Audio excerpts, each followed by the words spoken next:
우리는 지난 시간에 23문을 통해서 예수님은 그리스도시다, 그리스도란 세 가지 직분을 가지고 있다, 선지자, 그리고 제사장, 그리고 왕직을 가지고 있는, 하나님이 이루시는 구원을 위해 그리고 그 백성들을 돌보기 위해 세 가지 직을 가지고 계신 분이시다 라고 하는 것을 살폈고요. 오늘은 그 중에 예수님이 선지자 되신다 라고 하는 것을 함께 살펴보려고 합니다. 제가 24문의 문을 읽으면 여러분들께 답을 하시기를 바랍니다. 그리스도께서 어떻게 선지자의 직분을 행하십니까?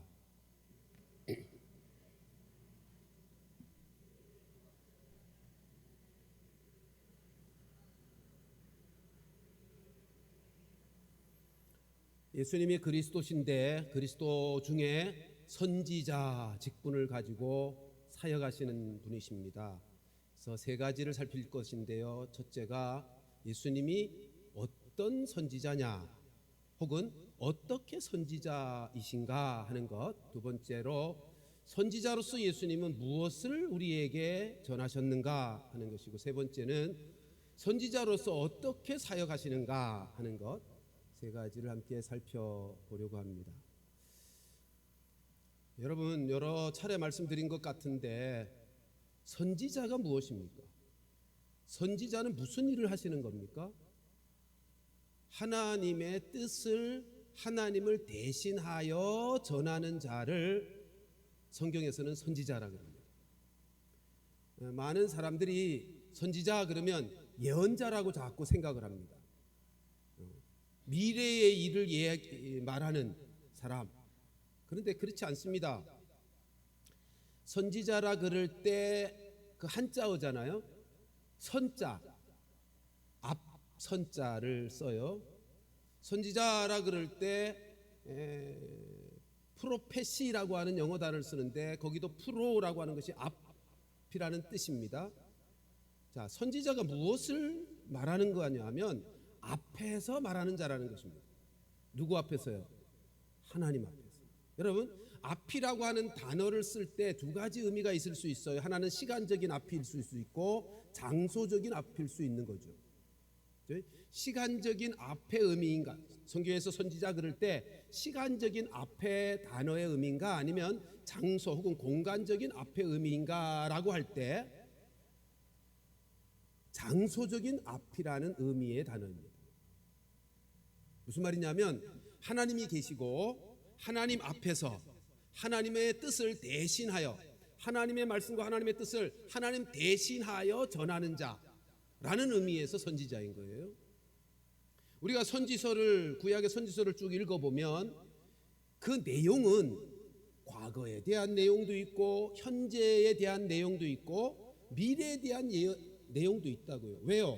하나님이 선지자를 불러서 너 과거에 이스라엘 백성들에게 하나님이 베푸신 은혜를 전해. 그러면 과거의 얘기를 전하는 거고, 지금 그때에 하나님이 주신 메시지를 전해. 그러면 현재적 말씀을 전하는 거고, 장차 메시아로 이루어질 구원자 미래에 대한 이야기를 전하라 그러면 미래에 대한 말씀을 전하는 거죠. 그래서 선지서를 보면 과거, 현재, 미래의 모든 말씀들이 다 있어요. 그러니까 선지자라고 할 때 선자의 의미는, 앞선다라고 할 때 의미는 시간적인 앞의 것을 말한다는 의미가 아니라 하나님 앞에서 하나님을 대신하여 하나님의 말씀과 뜻을 전하는 자라고 하는 의미입니다. 자, 그러면 예수님이 선지자이신데 그럼 예수님이 선지자가 되셨다라고 하는 것은 어떤 의미예요? 똑같이 예수님은 하나님의 말씀을 전하시는 분이시다, 그런 뜻이죠. 하나님의 말씀과 하나님의 뜻을 전하시는 분이시다, 그런 뜻이에요. 우리가 지난번에도 살폈는데 요한복음 1장 14절 말씀 보실까요? 같이 읽습니다. 시작. 말씀이 육신이 되어 우리 가운데 거하심에 우리가 그의 영광을 보니 아버지의 독생자의 영광이요 은혜와 진리가 충만하다. 여기 말씀은 예수님이신 거 아시죠? 말씀이 육신이 되어 우리 가운데 거하셨어요. 그러니까 예수님 자체가 말씀이에요. 하나님의 말씀이요. 조금 전에 선지자가 어떤 분이라고요? 하나님의 말씀과 뜻을 하나님 대신해서 전하는 자. 근데 요한복음 1장 14절은 예수님 자체가 하나님의 말씀이란 말이에요. 그러니까 진짜 선지자인 거죠. 그리고 이렇게 말합니다. 말씀이 육신이 되어 나타난 결과가 뭐예요? 은혜와 진리가 충만하더라. 여기 진리라고 하는 것이 하나님의 말씀이에요.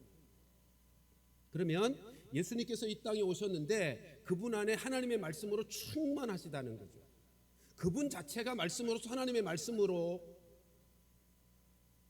그분이야말로 선지자 중에 선지자인 거죠. 참 선지자인 거죠. 그래서 요한복음 14장에 가서 보면 재미난 장면이 나오죠. 공생애 내내 따라다녔던 빌립이 예수님께 그렇게 질문합니다. 주여, 아버지를 우리에게 보여주옵소서라 그랬더니 예수님이 뭐라 그러죠? 빌립아, 내가 이렇게 오랫동안 너희와 함께 있었는데 나를 알지 못하느냐? 나를 본 자는 아버지를 보았다.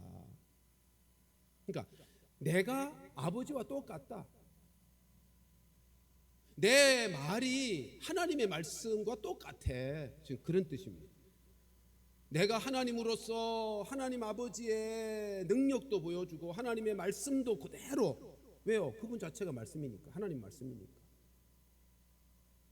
그러니까 하나님의 말씀과 뜻을 대신하여 전하는 자가 선지자라 그럴 때 예수님이야말로 진짜 선지자인 거죠.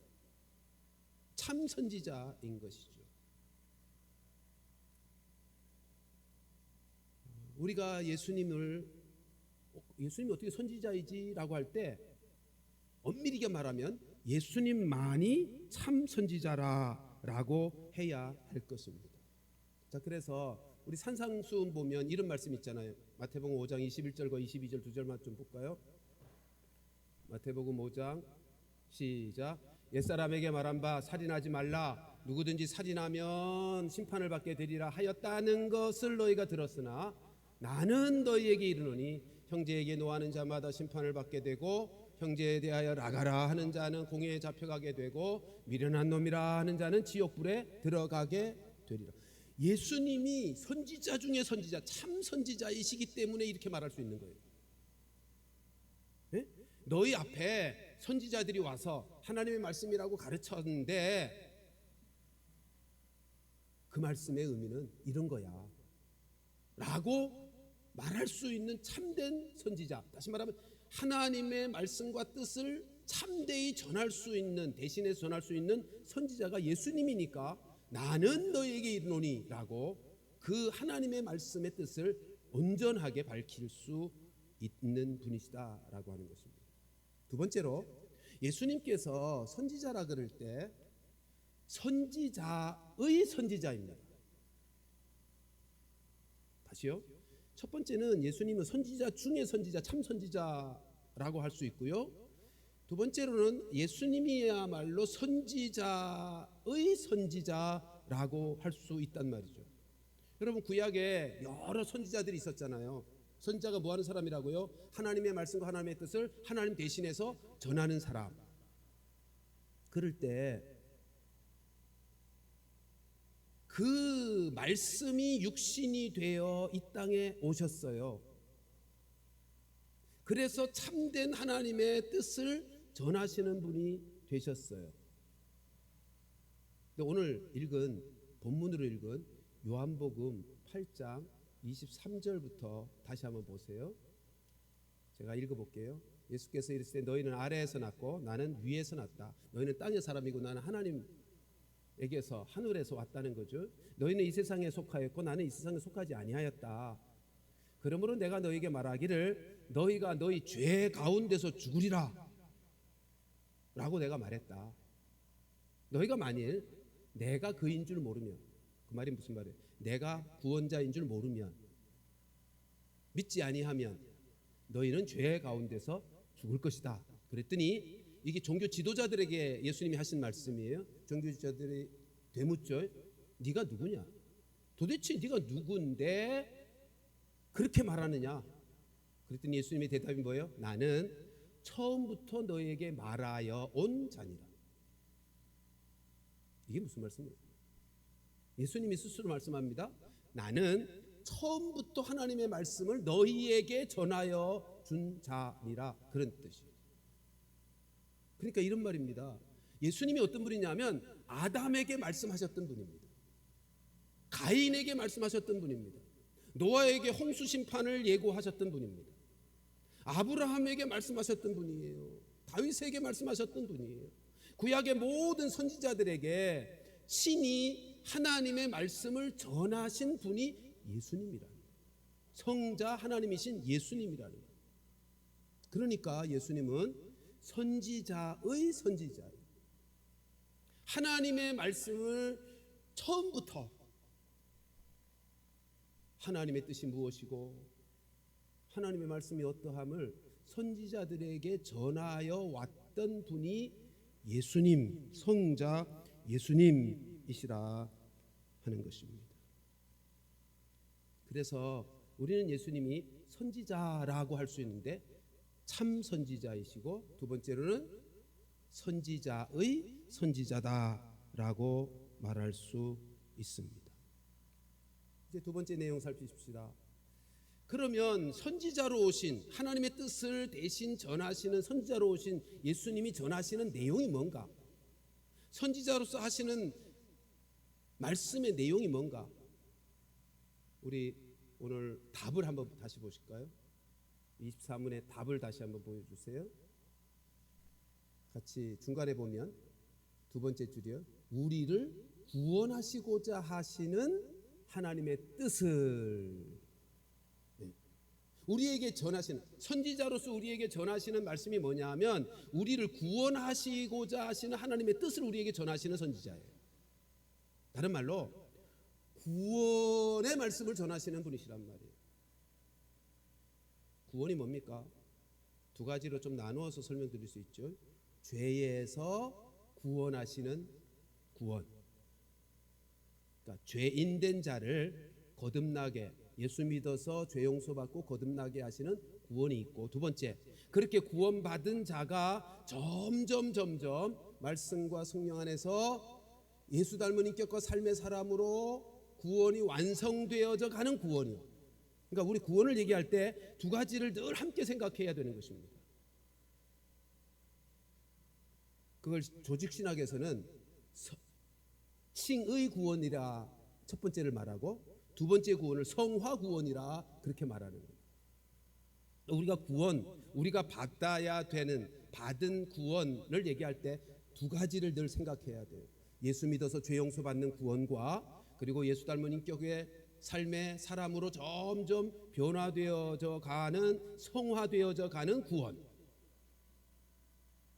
그러니까 우리가 나는 예수님을 나의 그리스도로, 예수님을 나의 선지자로 믿는다라고 하면 예수님을 통해서 무엇을 들어야 되냐 하면 구원의 말씀을 들어야 된다.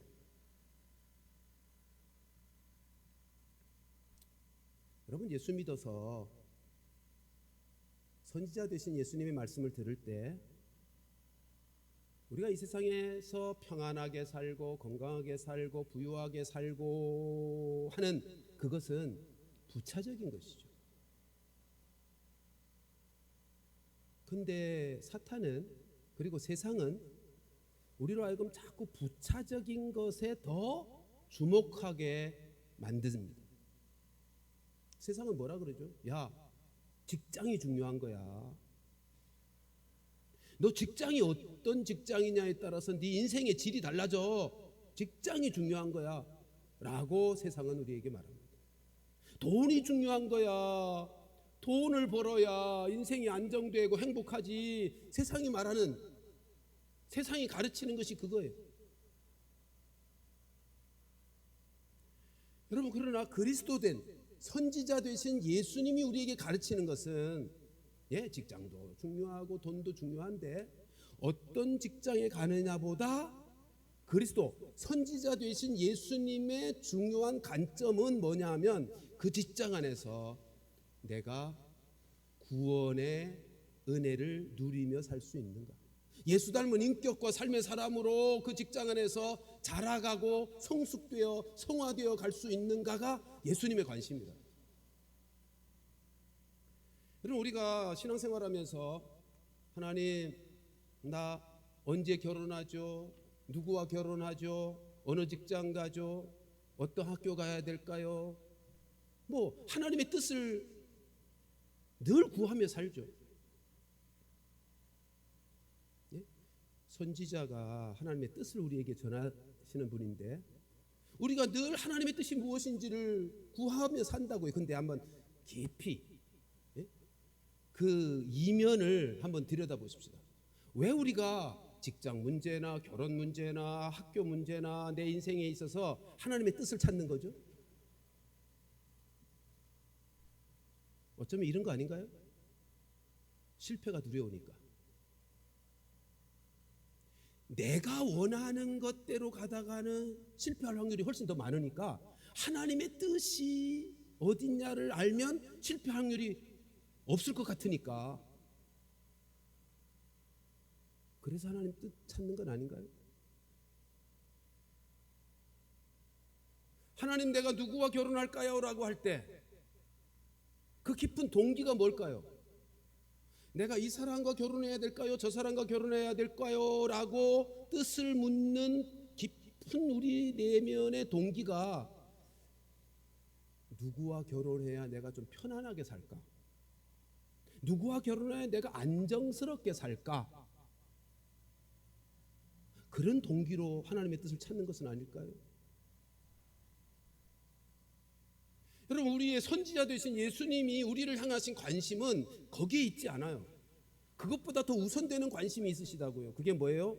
누구와 결혼하여 살든지 그 가정 안에서 하나님의 형상을, 하나님의 뜻을 이루어드리며 예수 닮은 인격과 삶의 사람으로 성화되어져 가는 것이 하나님의 관심이에요. 누구와 결혼하느냐 보다 더 중요하게 주님이 우리를 향하여 가지고 계신 관심이 그거라고. 그러니까 우리는 예수님이 나의 그리스도시다, 나의 선지자이시다라고 고백하고 믿는다면 우리는 1차적인 관심이 내 삶에 있어서 하나님의 뜻을 구하는 것인데 그 뜻은 구원의 뜻이어야 한단 말이에요. 성화의 구원을 이루어가는 뜻을 우리가 예수님에게서 구하는 그것이 참되이 내가 예수님을 선지자로 믿고 의지하고 따르는 자의 관심이고 기도 제목이어야 하는 것입니다. 세 번째로 살피는 것은, 그러면 예수님이 선지자라고 하실 때 어떻게 선지자 역할을, 사역을 감당하시는가? 우리 24문의 끝에 보면 두 가지를 말씀하죠. 하나님의 뜻을 우리에게 전하는 선지자인데 그 말씀과 성령으로 말미암아서입니다. 두 가지요. 말씀과 성령으로. 하나씩 나눠서 좀 생각해 보십시다. 예수님이 선지자로서 사역을 하시는데 첫째, 말씀 가지고 사역하십니다. 말씀으로. 여러분, 하나님의 뜻을 우리가 구할 때 그 뜻을 어디서 확인할 수 있습니까? 기록된 하나님의 말씀이요, 성경이요. 여기서만 하나님의 뜻을 찾을 수 있어요. 다른 데서는 하나님의 뜻을 찾을 수 없습니다. 다른 방법으로 하나님의 뜻을 찾을 수 없습니다. 성경 말씀, 기록된 하나님의 말씀만이 하나님의 뜻을 밝히 드러내고 그것으로 충족됩니다. 근데 여기서 한 가지 덧붙이십시다. 말씀으로만 하나님의 뜻을 찾는다고 할 때 거기에 한 가지 더하여 생각할 것이 있습니다. 그것은 성경을 바르게 해석하는 것이 더하여져야 합니다.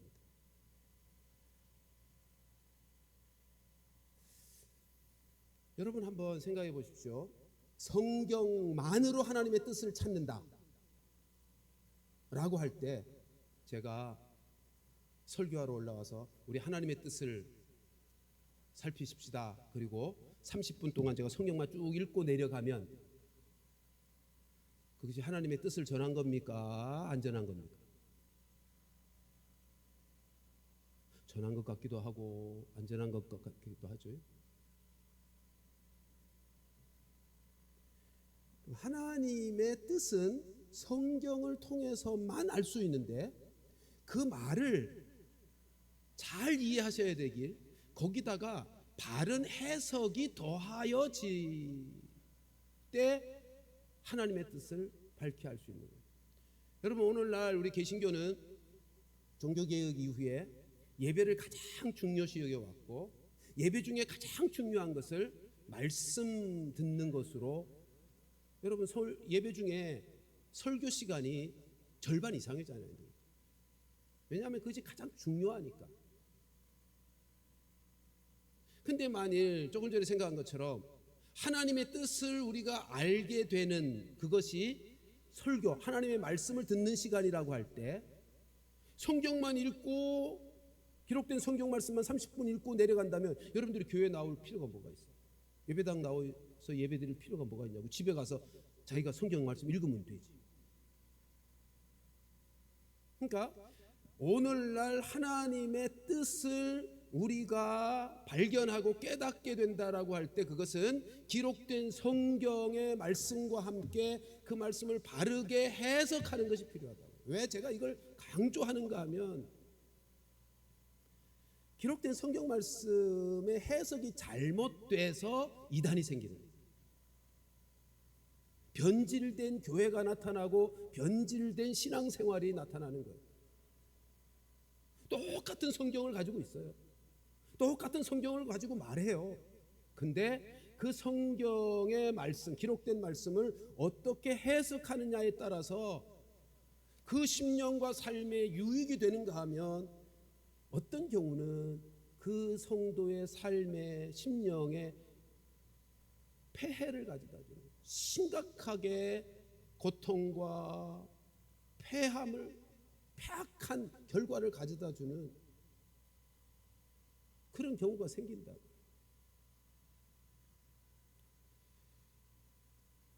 여러분, 성경 한 가지 예를 들어볼게요. 사도행전 4장 32절에 가서 보면, 띄우지는 못했습니다만 사도행전 4장 32절 하반절에 가서 보면 이런 말씀이 있어요.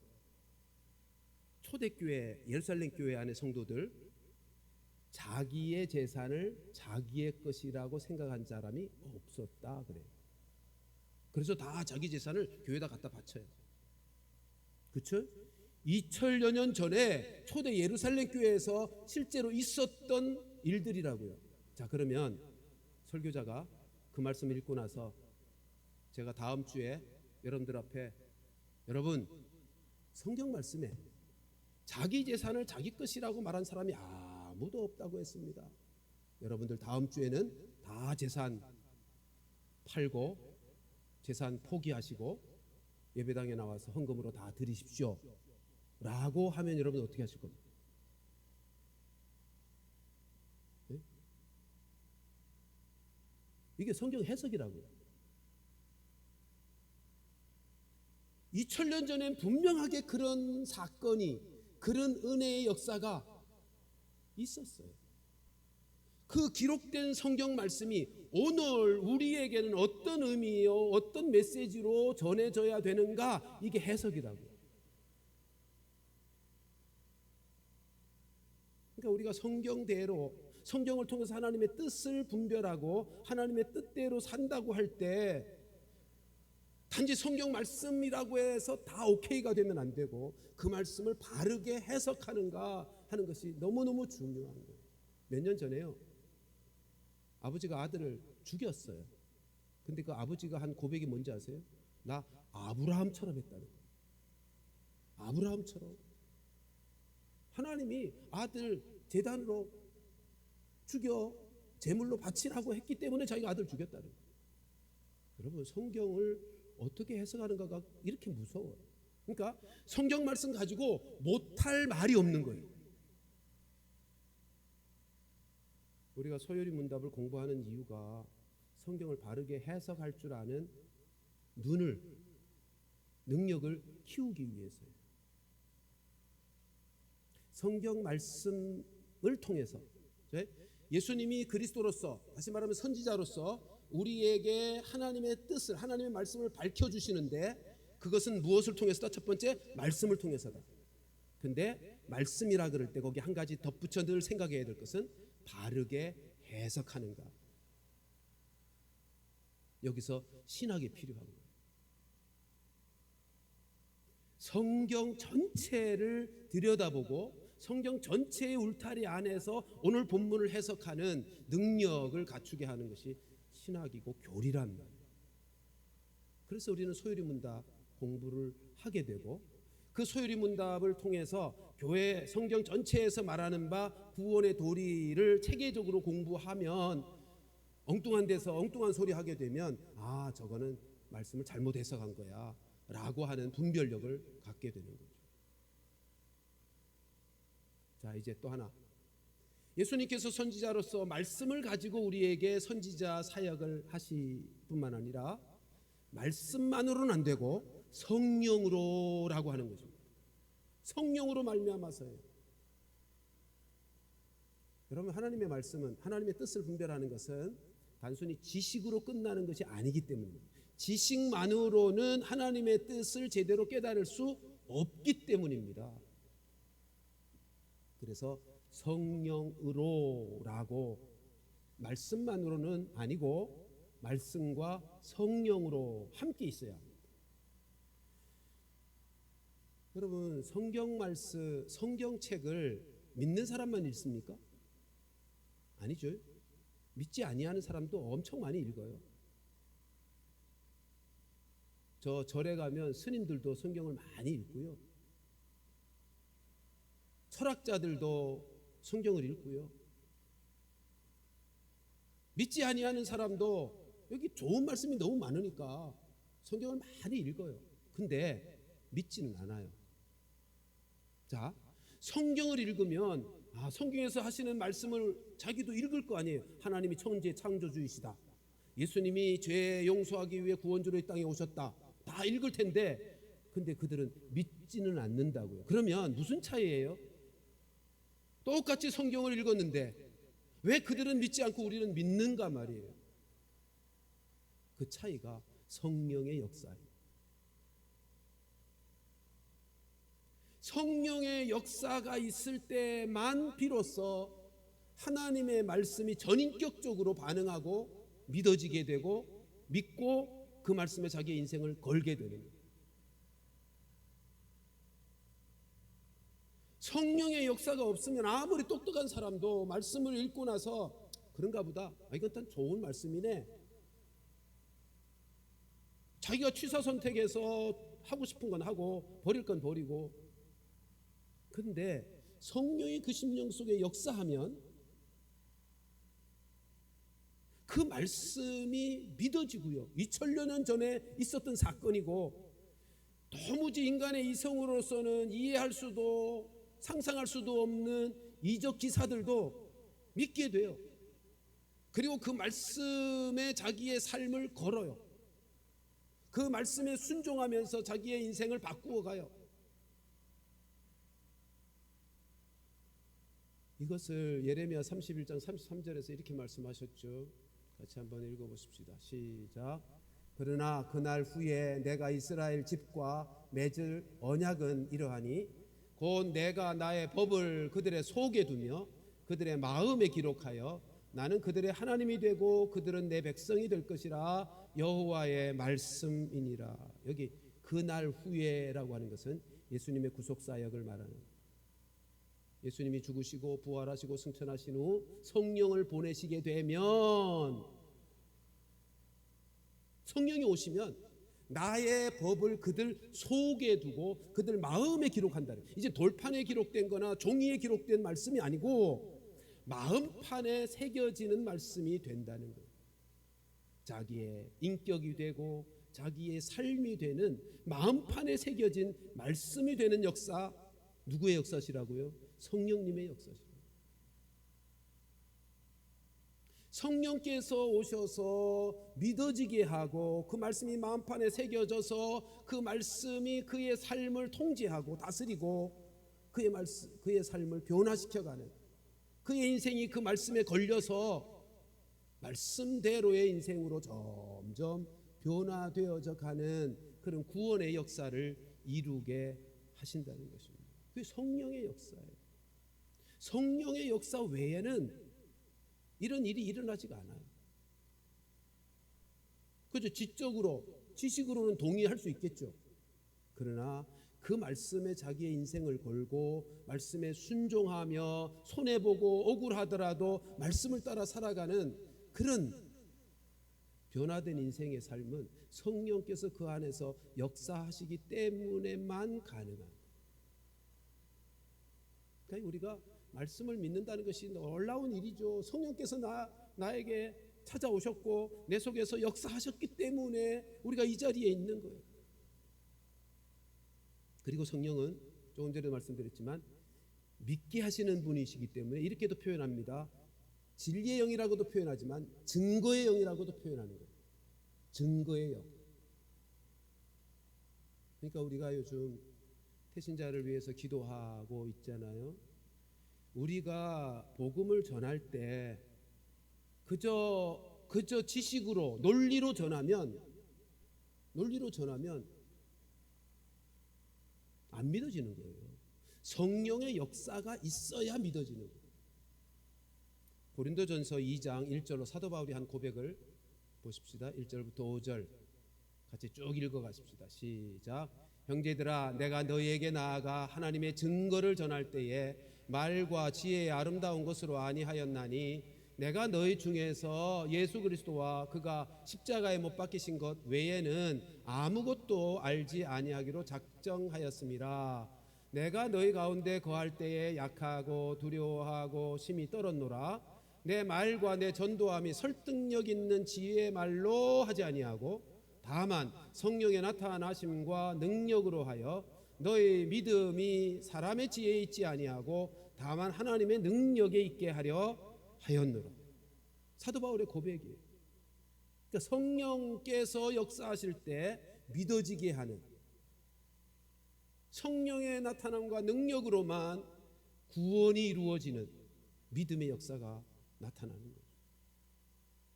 따라서 우리가 우리 주보에 2장씩 나눠드리잖아요. 거기 보면 복음을 잘 정리해 놨어요. 우리가 2가지를 잘 해야 되는 거죠. 그 영혼을 위해서, 만날 영혼을 위해서 기도하는 거예요. 왜요? 성령의 역사가 있어야, 증거의 영이신 그분이 역사해야 믿을 수 있으니까. 기도하고, 2번째 가서 잘 정리된 복음이니까 천천히 한번 읽어주세요.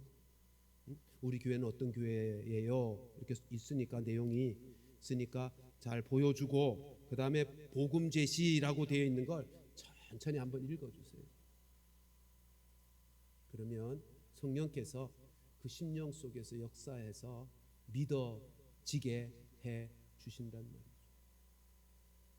정리하겠습니다. 여러분, 예수님은 선지자로 이 땅에 오셨어요.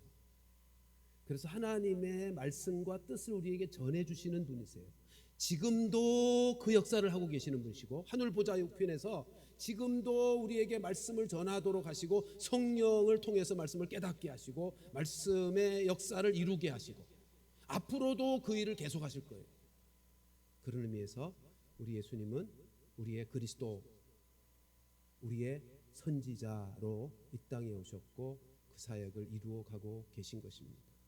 매일 선지자이신 예수님, 그분의 말씀에 귀 기울이시고 그 말씀이 내 삶 속에 하나님의 뜻으로, 하나님의 능력으로, 하나님의 말씀이 반드시 내 삶 속에서 우리의 인격과 삶으로 드러나게 되도록 기도하시고, 그 말씀의 은혜와 능력, 구원하시는 그 말씀의 축복을 우리 함께 누리며 살아가는 복된 성도들 되시기를 주님의 이름으로 축원합니다. 기도하십시다.